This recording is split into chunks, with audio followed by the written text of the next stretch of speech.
Welcome to another episode of MFS US Connects, where we connect you with resources, services, and information relevant and available to you on your OUTCAN posting. Today, our guest is Padre Jim Hardwick, who is our OUTCAN US chaplain. He is going to talk to us about mental and spiritual health in honor of Bell Let's Talk Day. Padre Jim, thank you for coming. Could you start by telling us a bit about yourself and about your role as a chaplain in the Canadian Armed Forces? Sure.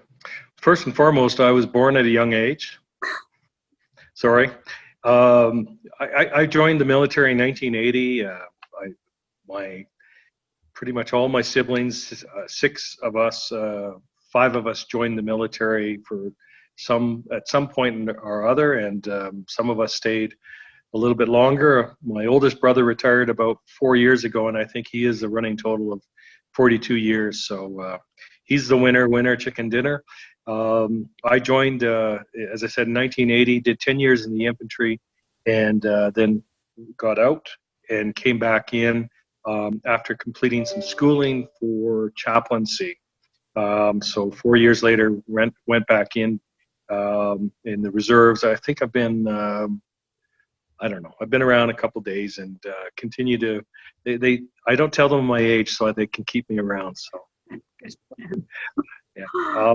Serving here in Colorado Springs the last 4 years. We're in our fourth, and great.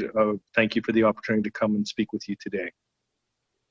Thanks for coming. I know we're all spread out across the country, so it's nice to see your face and give a chance to everyone to connect with you. I'm sure you'd be in 100 places at once if you could. So can you tell us why spiritual and mental health are important for military readiness? Spiritual and mental health. So we're going to use that title. I'm going to reference this just once and then just go back to more generic.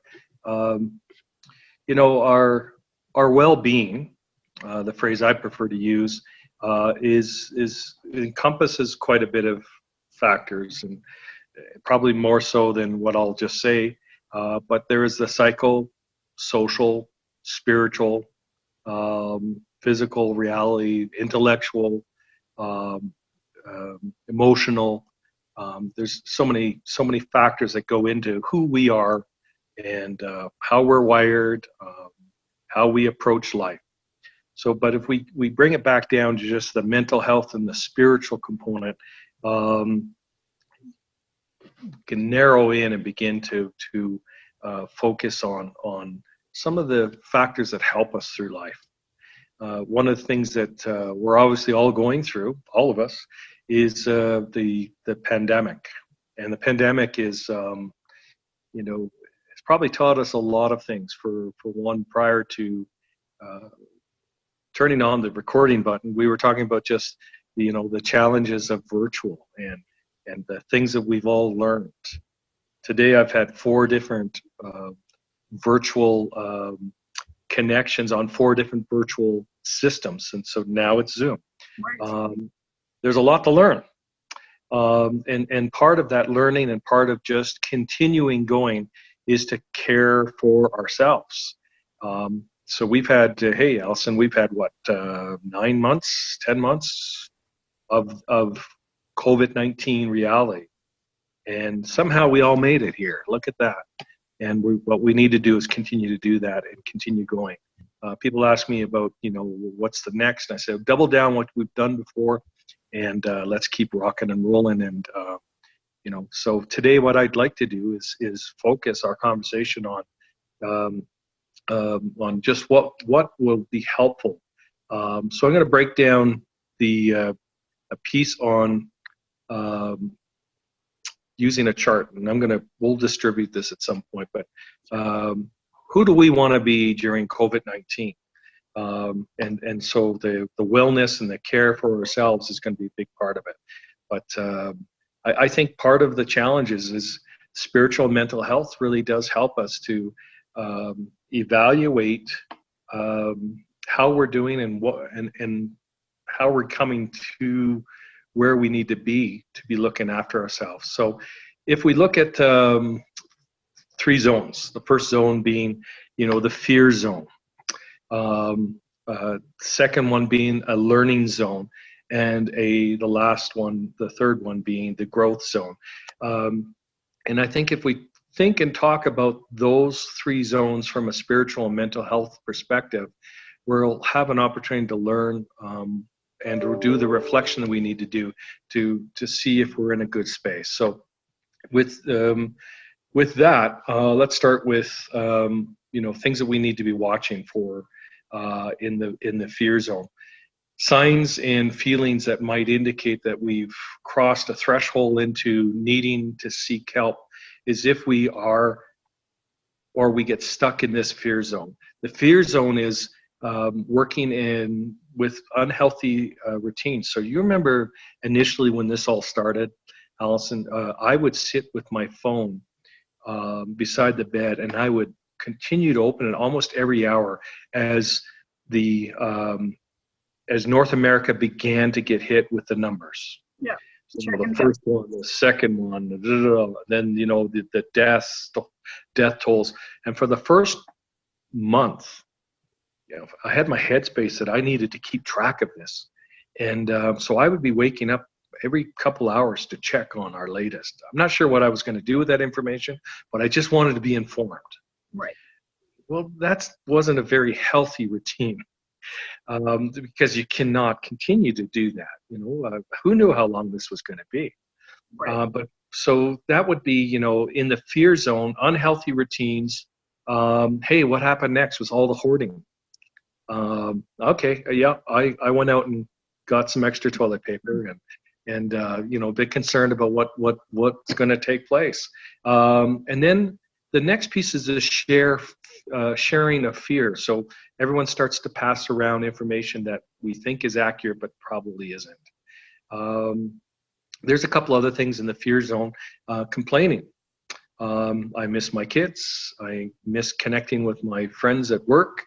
I miss going down the road to have a cup of coffee. Remember back when we used to go to restaurants? Remember that? Or vacations? And complaining. And the last one would be is an unhealthy emotional expression, just being angry or withdrawing. I'm sure I could do a lot more with the fear zone, but I think that's a good snapshot that, when we hit COVID and we're not in a good space, the fear zone, we can get stuck in that. I don't know what your thoughts are on that. No, that was one of my questions, was specifically things to watch for in terms of our mental well-being,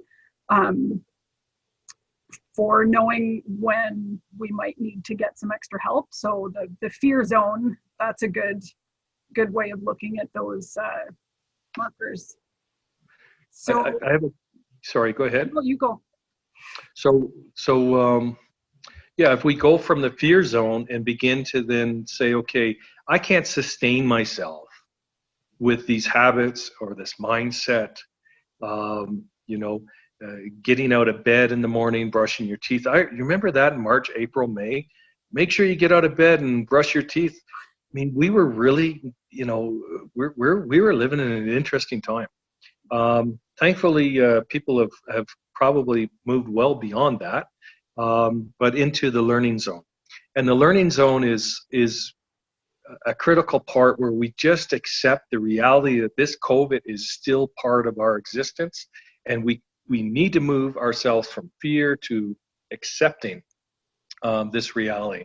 And so we can do that. If we do that, we begin to do that self-monitoring. And that's a process of changing our behavior, thinking before we act, thinking before we make a statement, thinking before we send that fear-related email out, or passing, hitting send all. The world's coming to an end, Chicken Little. Yeah. So this learning zone is an important part, and it begins with self-monitoring. And I think from a spiritual and mental health perspective, beginning to understand our behavior, beginning to be suspicious of ourselves. Someone was once said, what we really need is a third eye, one that maybe is rooted from the back of your head and comes out and then looks at yourself. And we don't see ourselves well, but when others can see it, and if we have a good, healthy relationship with people, they could say, hey, you need to snap out of this, and you need to move forward. You need to stop this very unhealthy behavior. And so, I'll give you some more examples of things that in the learning zone. Self-monitoring, as I said, before you react, stop unhealthy habits, commit yourself to, getting up in the morning, finding something to be positive about, and, begin to evaluate and learn about why you're stuck in this emotional state. So those are a few things, and then critically begin to review the world, critically review the material that's being sent to us. Right now our material that we're reading is all about the vaccinations, what's working, what's not. And so, is this a reliable source this information is coming from? And begin to ask those questions. And then lastly, here's a very important part of the learning process. Take it easy on yourself and take it easy on others. I think we're living in this virtual world is giving everyone the keyboard as a warrior that they can go out and attack the world without any ramifications. And I think we're turning into a bit of a mean society. Take it down a notch. People are going through some hard times, and you and I have done it before, and we've been, in hurtful situations. We all have a story and challenges, and so I'd say first take it down a notch on ourselves and take it down a notch with others. I think that's part of the learning zone, to move from fear to learning and becoming a better student of what's healthy in our lives, what's not healthy. Once we move in from that acceptance, we can begin to do some other things. Perfect. So that's well aligned with the Bell Let's Talk Day, ending the stigma, taking it down a notch, giving yourself a break, and reaching out. Awesome. You mentioned the Bell Let's Talk. I'm a military chaplain. I've done it, I think 27 years. A lot of stuff comes through my door, but a lot of stuff, sticks with you too. And as a result, I go in for my own personal, hey, I need to talk to someone and get my own care. A lot of my colleagues in chaplaincy, we burn out pretty quickly, like social workers or cops, a lot of the helping professions. And in order for me to stay in the trenches and continue to be a chaplain, I've got to look after me. And in order to be able to lend a hand and reach out and support people, that's no different than anyone else.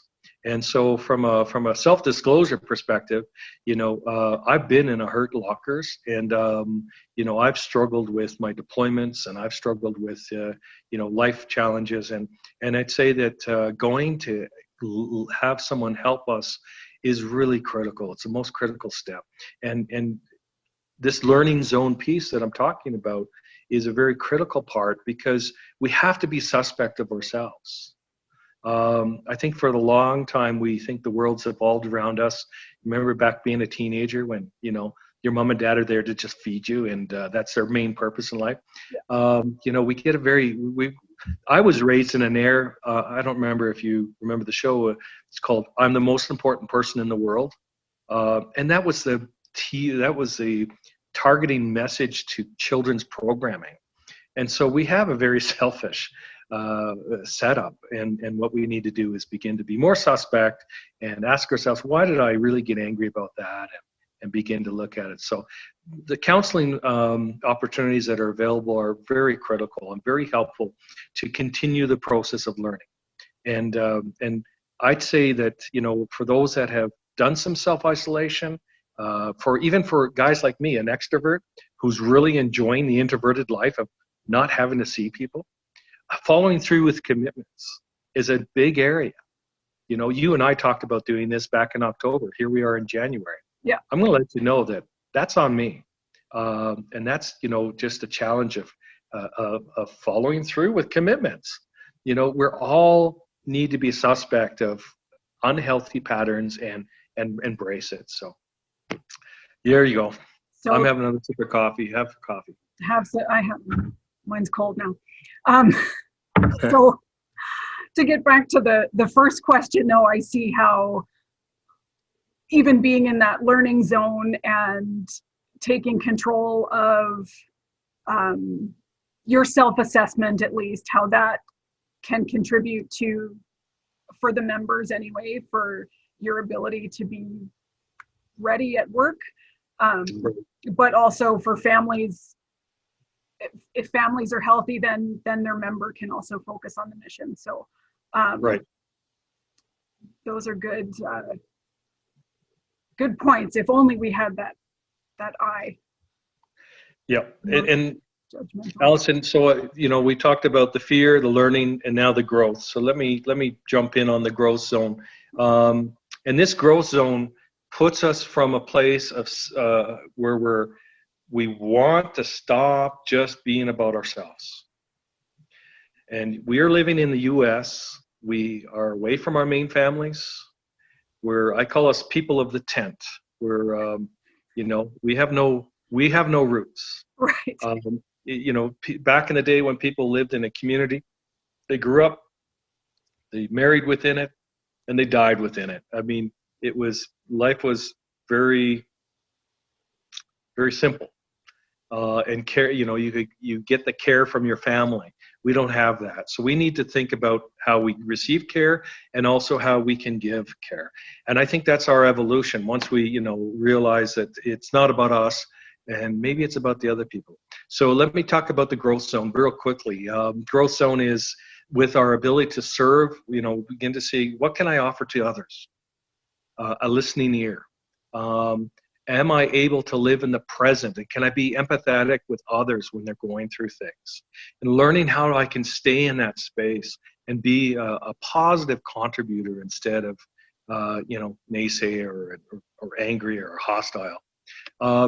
So growth zone gives us a chance to grow and learn to lead with happiness and contentment and offer hope to people that are struggling. And I think, you know, the evolution of our lives long term, not just the epidemic, but is that we would learn to grow and be positive in the communities that we live in and be able to provide support to one another. To me, that's, you know, very spiritual work. Yes. And it comes, you know, that's a journey all on its own. But this growth zone encompasses that with the ability to adapt to change, and be more content in relationships and with ourselves and with others. So to me, that encompasses, you know, your question of, you know, what is spiritual mental health and resiliency and why it's important in the military is we have a mission down here. We need to support one another in it. And I need us to really think through, you know, where am I in the fear zone, learning zone, and growth zone? And how do I productively move forward into a growth and be able to make a positive contribution in a healthy way from our, you know, psychosocial, spiritual, and mental health perspective. That's a lot of words. I better have a drink of water. Yeah. So how can we help others move into the next zone? Well, practical ways. It's hard yes. You don't want to cross boundaries. But there are families out there, I think, really isolated and struggling. So what are the Padre's suggestions for bringing hope to others? Okay, so you're talking to a Padre, and, you know, probably a safe bet that I'd be a strong supporter of people connecting within themselves, their own faith and their spirituality.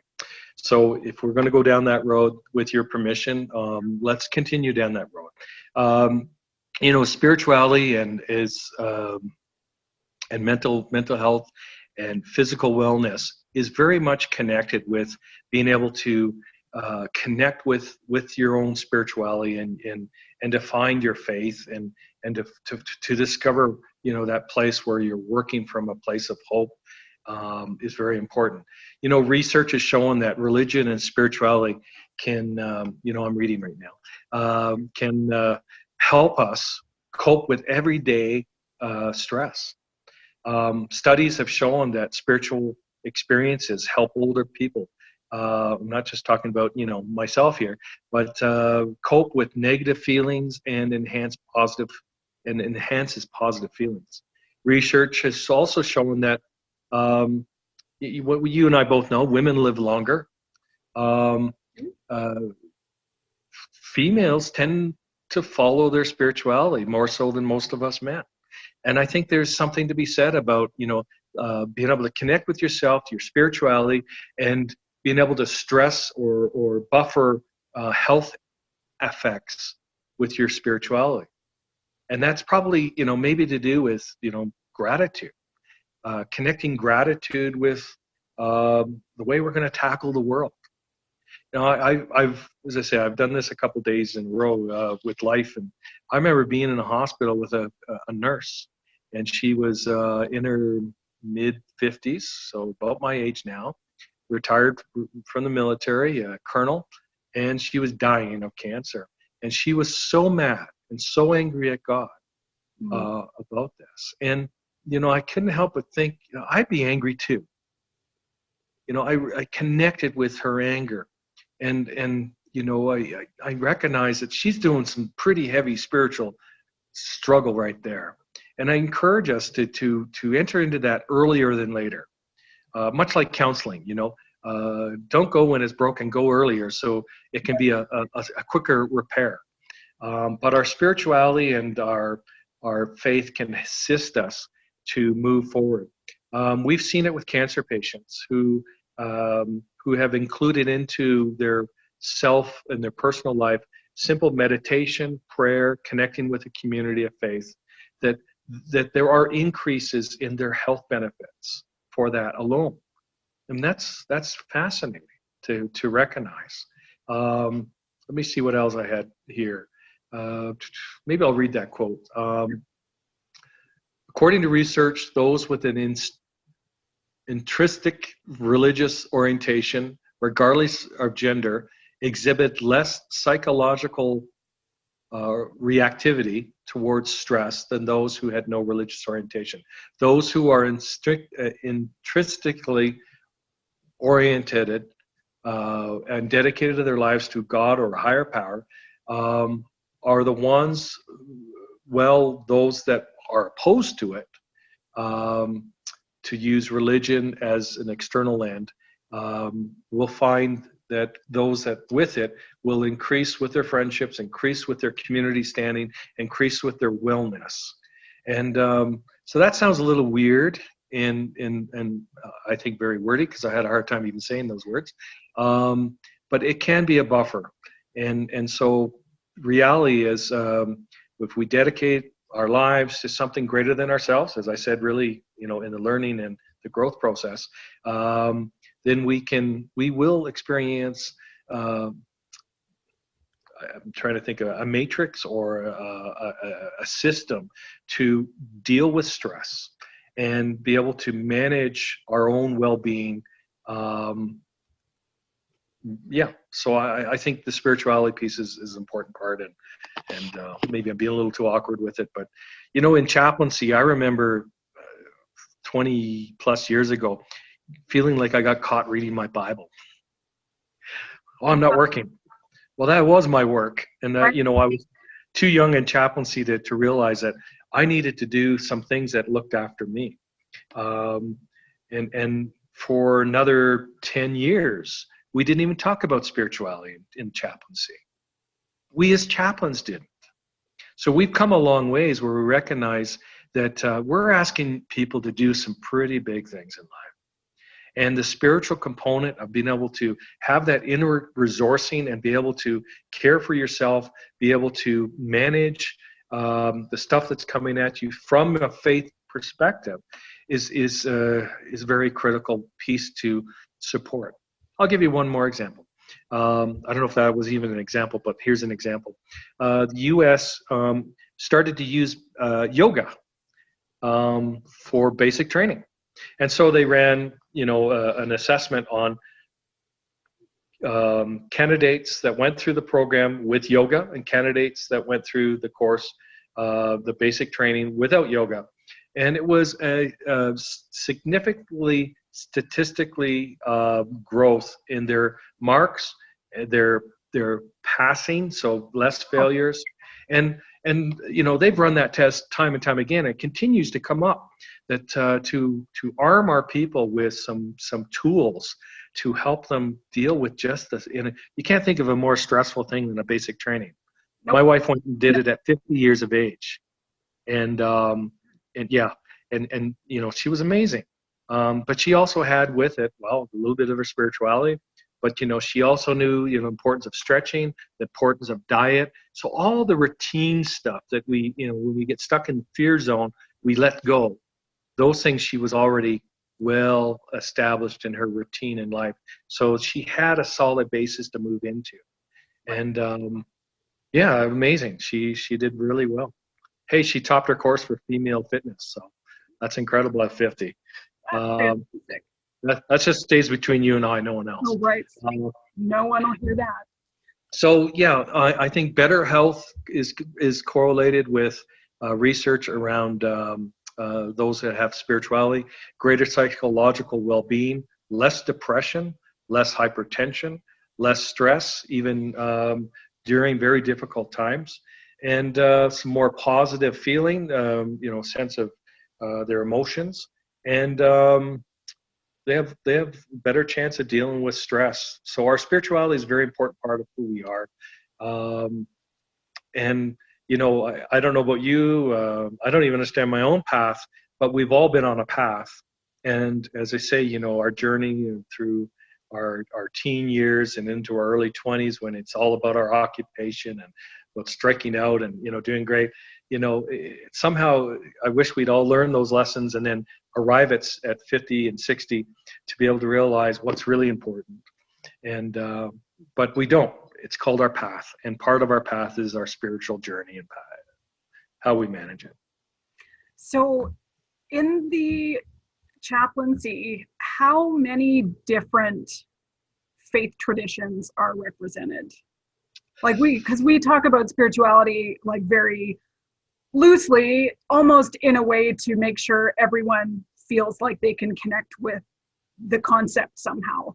Right. You don't want to leave anyone out, but it's true that the chaplaincy represents quite a few different faith traditions, that it's not, yes. Having a chat with a chaplain is not, who happens to be a Christian chaplain doesn't mean the discussion has to go down that specific road.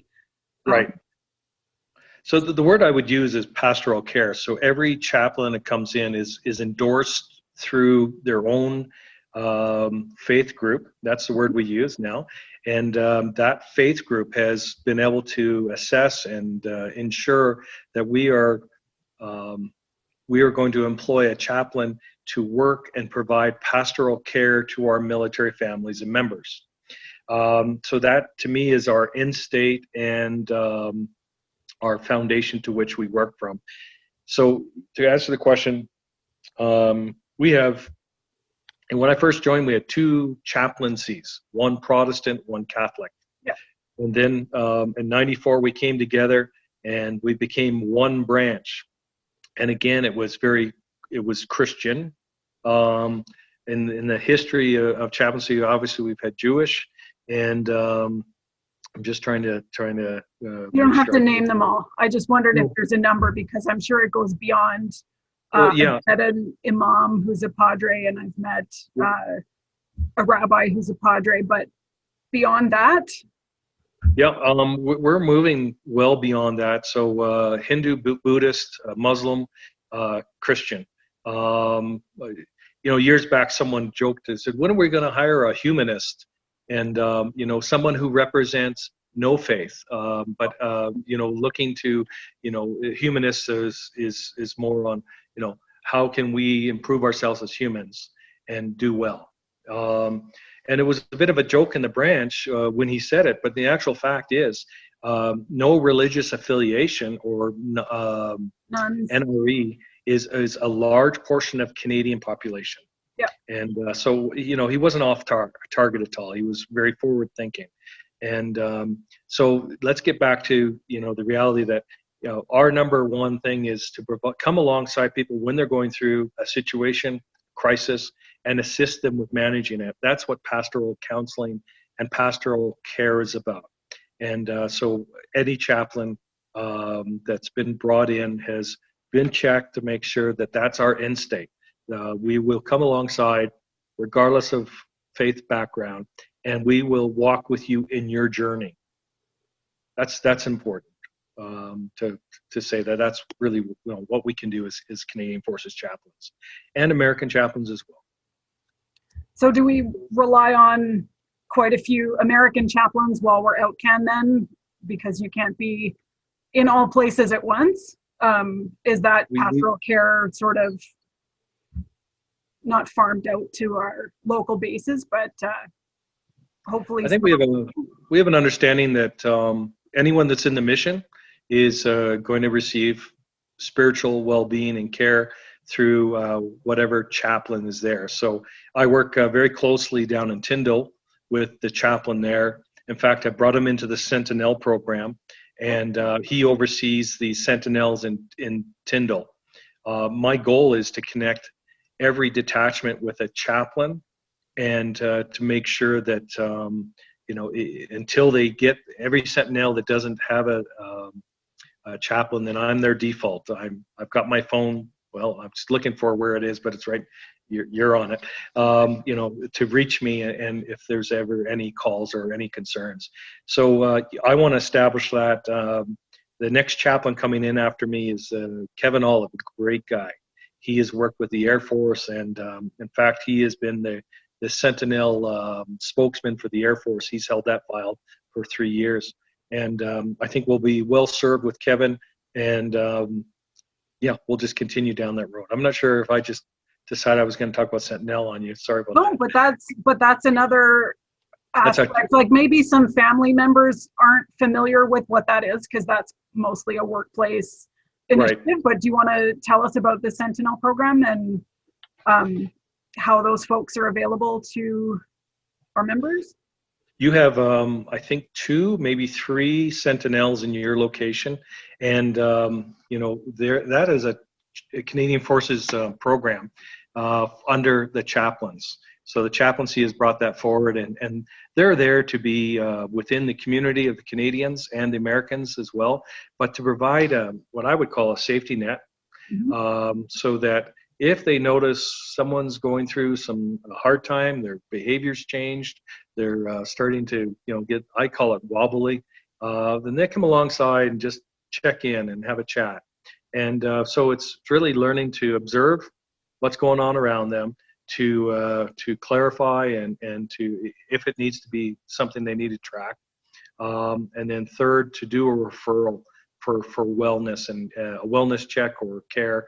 And then, basically there's 4 things that the Sentinels are asked to do. And they're there to just, as I say, a safety net around the Canadian community there. That's great. Hopefully. I do a little bit of work with them to work on Sentinel skills, teaching them some of this very basic stuff that I've learned in my own trade that would be helpful for them in terms of, learning to be present, learning to listen, learning to maintain eye contact, all that good stuff. Awesome. So you had another question in here, and I, I'm going to see if I can bring us back into that. And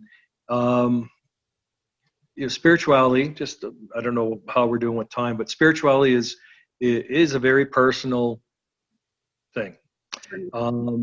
As I said, we have multiple spiritual paths, and everyone has a unique approach, and are different parts of the journey, right? Different parts of the path.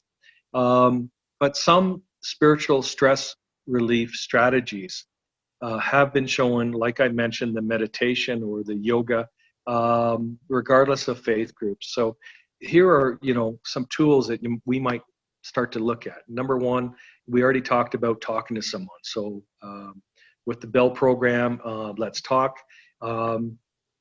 Second is to pay attention to how we're feeling, to really do that inner reflective piece. You can do that on your own, but it's nice to have someone kind of help you with that. Embracing our spirituality is also embracing what it means to just be human, to be tired, to be hungry, to be cranky, both the good and the bad. So doing that personal stuff. Another part is just focusing, as I said, on others, opening our eyes to see what other people are walking through and living with, to become more of a person of empathy than just being critical. Helping others that are important part of a lot of the faith groups and religion is how we stop our lives and care for others. Meditation, as I mentioned, take 10 to 15 minutes to engage in some form of exercise. You can go online and find meditations that are 2 to 3 minutes. I think my Fitbit has one of those programs, and so I've done that 2 or 3 times. And as I re-engaged in my counseling over the last few weeks, I'm going back into some meditation work, and just to help slow myself down and put things outside of my head and just be still. Another one is, you may have heard, just the practice gratitude. Start with a journal. Write down things that you're grateful for each day. And it's hard to get up and be angry and cranky once we write down, geez, no, I'm really thankful for my kids. Back off, get out of here, I'm busy. I'm grateful for you. Go away. Yeah, go away. Go be grateful in another corner, so I can be even more grateful. We need to do a little bit of a reboot on some of that. And I think practicing gratitude. And the last one is trying mindfulness. So please, any of these key words, just surf it, mindfulness, and you'll tap into so many resources. Being more mindful, being aware and appreciative of what's going on around us, what's happening with other people in their lives.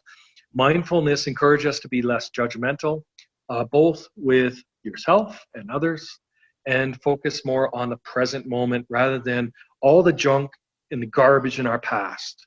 Right. Or trying to control the future. Or trying to control the future.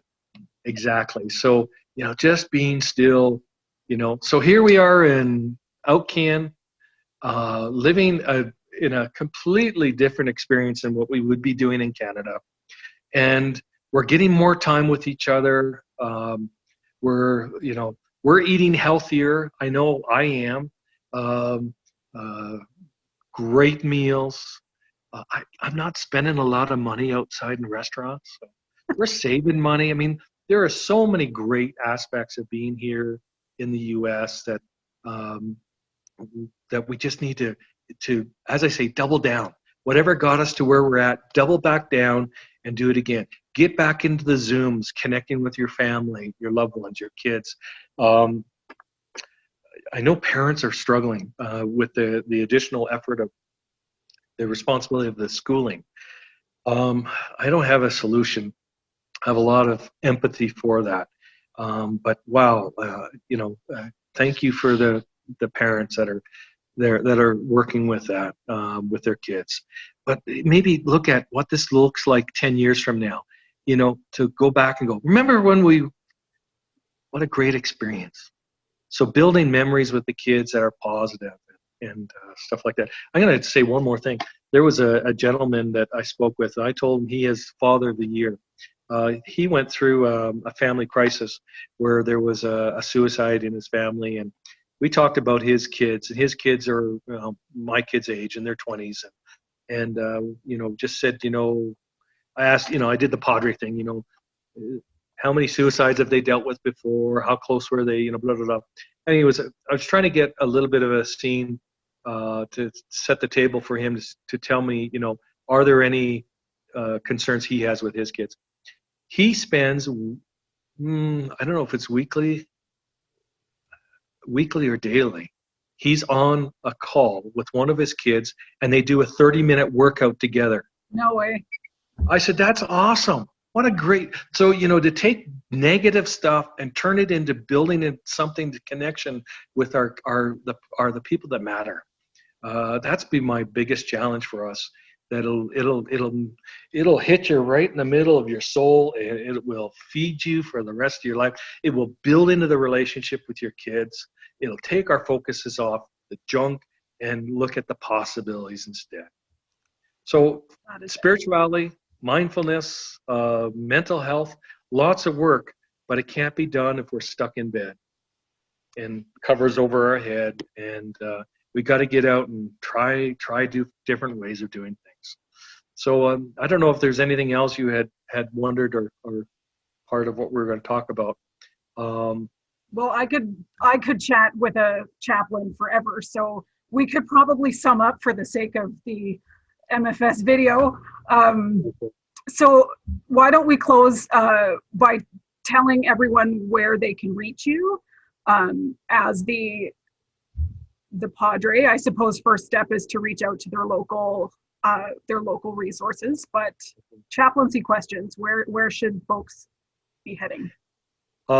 So I'll give you my cell number. As I say, it's always within an arm's reach, 719-232-6364. And you can reach me at any time through that. You can also email me at, I'll give you my personal email, jimmy.b.hardwick, HARDWICK @gmail.com. Awesome. So jimmy.b.hardwick, so B is Biff, it's Brent. But yeah, anytime, and you know what, we can do a virtual coffee and check in, and whatever you need, you got it. Right now I'm looking after all of our OUTCAN in the US, so I'm not sure what the intent of this video is in terms of coverage, but I'm happy to hear from anyone within the OUTCAN community. Excellent. Okay? Anytime. Thank you so much. Lord bless you. Thank you. Same to you. Yeah. And I should probably mention the other resources quickly. The Family Information Line, of course, is always available to families who need confidential bilingual counseling. So don't hesitate to reach out to MFS, to your MFS coordinator for resources like that. But thanks again, Padre Jim, for talking to us and sharing about the different zones and really good practical ways of getting ourselves out of the fear zone and into the growth zone. Okay. Really nice talking to you. God bless you. Thanks for putting up with me. Thank you so much. Okay, cheers. Bye-bye. Bye.